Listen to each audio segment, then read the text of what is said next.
Assalamualaikum warahmatullahi wabarakatuh. Perkenalkan, nama saya Puspa Indah R, NIM A4102000189 dari kelas A Pendidikan Matematika Universitas Muhammadiyah Surakarta. Di sini saya akan membahas salah satu tokoh pemikiran filsafat pendidikan bernama Plato. Topik yang akan saya bahas ada 3 hal, yaitu biografi, pemikiran, dan penerapan pemikiran dalam dunia pendidikan. Yang pertama, biografi. Nama Plato bukanlah nama pemilihan dari orang tuanya, melainkan dari seorang guru. Awalnya Plato bernama Aristokles. Namun karena perawakan yang tinggi, paras yang rupawan, dan bahu yang lebar, akhirnya guru memberi nama Plato. Plato lahir di Athena, Yunani pada tahun 427 sebelum Masehi dan meninggal pada tahun 347 sebelum Masehi pada usia 80 tahun. Ia berasal dari keluarga bangsawan yang ayahnya bernama Ariston dan ibunya yang bernama Paristion. Plato adalah murid Sokrates yang paling terkemuka, yang semuanya menyerap ajaran-ajaran pendidikan besar itu. Kemudian mengembangkan sistem filsafatnya sendiri secara lengkap. Plato sebagai seorang filsuf yang terkenal juga merupakan penemu dari adanya benua Atlantis yang hilang. Pada masa kecilnya, Plato memperoleh banyak ilmu pengetahuan, salah satunya berkaitan dengan pelajaran menggambar, melukis, musik, puisi, dan seni. Pada masa remajanya, Plato terkenal pandai membuat sajak. Kepandaian Plato dalam menyatukan seni dan filosofi, puisi dan ilmu, menjadikannya sebagai seorang yang istimewa. Dikatakan istimewa sebab tiada yang mampu mengikuti jejak Plato, yang mampu menggabungkan semua unsur tersebut menjadi satu. Sebelum menjadi seorang filsuf yang terkenal, Plato juga memperoleh pendidikan dan filsuf-filsuf sebelumnya yang sudah lebih dahulu mempelajari tentang dunia filosofi. Dia memperoleh pelajaran filsuf untuk pertama kalinya dari seorang bernama Kratilos, murid dari Herakleitos. Ajaran yang ditanam oleh Herakleitos pada Kratilos berkaitan tentang semuanya berlalu, yang diibaratkan seperti air. Namun sayangnya, ajaran tersebut tidak mendarah daging dalam diri Plato.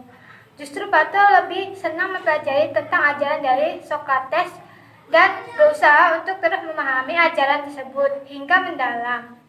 Setelah meninggalnya Sokrates, Plato berkelana menuju Athena selama 12 tahun. Selama berkelana, Plato tidak banyak tinggal diam. Ia menulis dialog, buku-buku, dan memperdalam ilmu matematika, sehingga ia dikenal sebagai ilmu matematikawan Yunani kuno. Karya-karya Plato pada masa muda tahun 399 sampai 390 sebelum Masehi, yaitu Hippias, Mejon atau Minor Ions, Aiches, Salmides, Protagoras, Etipron, Hippias, Elaton atau Menor, Apologia, Sukratos, Kriton, Gorgias, Menon, Epidemos, Lysis, Meexnon, Kratilos. Pada masa dewasa tahun 385 sampai 370 sebelum Masehi, yaitu Phaedon, Symposion, Polyteria, Phaedros, Republika. Pada masa tua tahun 370 sampai 348 sebelum Masehi, yaitu Titelos, Parmenides, Sophites, Politikos, Timaeus, Kristias, Philebos, Nomoi, Surat 7. Yang kedua, pemikiran Plato. Pemikiran Plato itu ada 2, antara lain yang pertama berhubungan dengan ide, yang kedua berhubungan dengan negara ideal.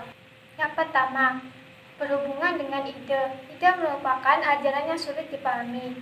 Salah satu penyebabnya karena paham tentang ide terus berkembang.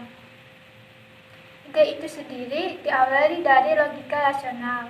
atau bisa diterima oleh akal sehat lalu berkembang menjadi suatu pandangan hidup. Bagi Plato, ide dapat timbul dalam setiap diri manusia dan tidak harus berhubungan pada pendapat dan pandangan yang disampaikan oleh orang banyak. Setiap individu memiliki ide, namun perlu dicari atau digali. Hal ini sepertinya sedikit banyak dipengaruhi oleh ajaran Sokrates yang menjelaskan bahwa budi adalah pengetahuan. Dengan kata lain, ajaran tentang pengetahuan adalah hal penting untuk membangun budi yang berdasarkan pada pengetahuan. Baik Plato maupun Sokrates, keduanya sama-sama mencari makna di balik pengetahuan dan budi. Keduanya menjelaskan bahwa pengetahuan dan budi tidak didapatkan dari pengalaman maupun dari pandangan. Sehingga Plato menganggap bahwa ide adalah suatu kondisi yang nyata dan bukan hasil dari sebuah pemikiran. Selain itu, ide juga tak hanya berhubungan dengan jenis, melainkan bentuk dari ide itu sendiri secara nyata maupun dalam kondisi yang sebenarnya. Plato juga memiliki argumen tentang dunia yang tidak memiliki tubuh, yaitu dunia yang bisa diketahui tanpa perlu pandangan atau pengalaman. Segala sesuatu tak harus berubah atau bergerak, tetap ada ataupun abadi. Dalam kondisi seperti ini, ide bisa menghasilkan sebuah pengetahuan yang sejati. Yang kedua, berhubungan dengan negara ideal. Menurut Plato, di dalam negara idealnya, pendidikan memperoleh tempat yang paling utama dan mendapat perhatian yang paling khusus. Bahkan dapat dikatakan bahwa pendidikan adalah tugas dan panggilan yang sangat mulia yang harus diselenggarakan oleh negara. Pendidikan itu sebenarnya merupakan suatu tindakan pembebasan dari belenggu ketidaktahuan dan ketidakbenaran. Dengan pendidikan pula, orang-orang akan mengenal apa yang baik dan apa yang tidak baik, apa yang benar dan apa yang salah, dan juga akan menyadari apa yang patut dan apa yang tidak patut. Dengan demikian, jelaslah pula bahwa peranan pendidikan yang paling utama bagi manusia adalah membebaskan dan memperbaharui. Membebaskan dan pembaharuan itu akan membentuk manusia utuh, yakni manusia yang berhasil menggapai segala keutamaan dan moralitas. Jiwa pengantarnya ke ideal yang tinggi, yaitu kebajikan, kebaikan, dan keadilan. 3. Penerapan pemikiran dalam dunia pendidikan. Menurut Plato, pendidikan itu adalah suatu bangsa dengan tugas yang harus dilaksanakan untuk kepentingan negara dan perseorangan. Pendidikan itu memberi kesempatan kepadanya untuk penampilan kesanggupan diri pribadinya. Bagi negara, dia bertanggung jawab untuk memberikan perkembangan kepada warga negaranya, dapat berlatih, terdidik, dan merasakan bahagia dalam menjalankan peranannya buat melaksanakan kehidupan kemasyarakatan. Tujuan pendidikan adalah untuk menemukan kemampuan-kemampuan ilmiah setiap individu dan melatihnya sehingga ia akan menjadi seorang warga negara yang baik dalam suatu masyarakat yang harmonis, melaksanakan tugas-tugasnya secara efisien sebagai seorang anggota masyarakatnya. Sumbangan Plato bagi pemikiran dan praktek pendidikan dalam dunia modern antara lain. Yang pertama, penggunaan diskusi sebagai bagian dari metode ajar. 2. Gagasan bahwa universitas merupakan titik tinggi dan sistem pendidikan politik, terutama untuk pengajaran dan riset. Yang 3.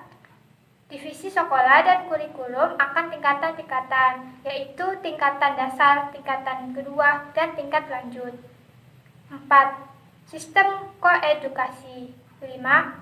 Kombinasi antara pendidikan fisik dan mental pada tingkat pra-riset. Mungkin cukup sekian dari saya, semoga bermanfaat, kurang lebihnya mohon maaf, dan terima kasih atas perhatiannya. Wassalamualaikum warahmatullahi wabarakatuh.